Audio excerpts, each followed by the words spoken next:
tous, on se retrouve pour une nouvelle vidéo de la Star Lashes Class. Aujourd'hui, on parle rehaussement de cils. On fait un lash lift classique, une question qui revient énormément, savoir quelle colle utiliser pour coller les pads sur les paupières et également les cils. En réalité, c'est super simple parce que tout va dépendre de la qualité de cils qu'on a en face de nous. Chaque cliente est différente et notre choix de produit doit s'adapter à la fibre naturelle du cil. Moi, je vous conseille d'avoir plusieurs options à disposition. Avoir une colle à prise modérée, une colle à prise forte et un baume. J'adore le baume parce qu'il respecte la fibre naturelle du cil. Et ce qui est pas mal avec le baume, c'est qu'il peut s'adapter à majoritairement tout type de cils. Bon, après, il peut y avoir des cils qui résistent. Mais à ce moment-là, pas de panique. Vous mettez une fine couche de colle, modérée ou forte, selon la qualité du cil naturel. Et puis, vous replacez vos cils comme vous le souhaitez. N'oubliez pas, si vous avez quelques problèmes au niveau du collage des cils, d'utiliser les bandelettes en silicone. Ils vont permettre vraiment de soutenir les cils et de vous éviter les catastrophes. Par contre, la colle à prise forte, elle est vraiment conseillée pour les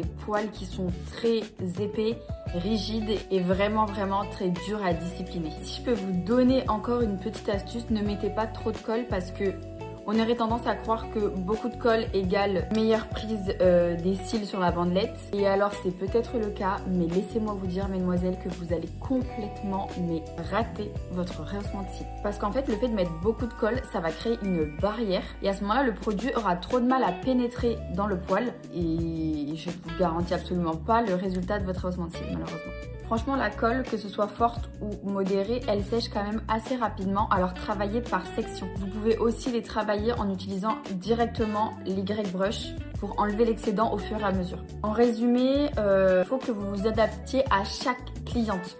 Vous observez, vous regardez comment ça marche, vous faites des tests et puis vous adaptez votre matériel en fonction de ce que vous avez en face de vous. S'équiper intelligemment, c'est avoir un travail précis et professionnel. Évidemment, toutes les références que je vous ai mises dans cette vidéo sont sur starlashes.fr. À bientôt!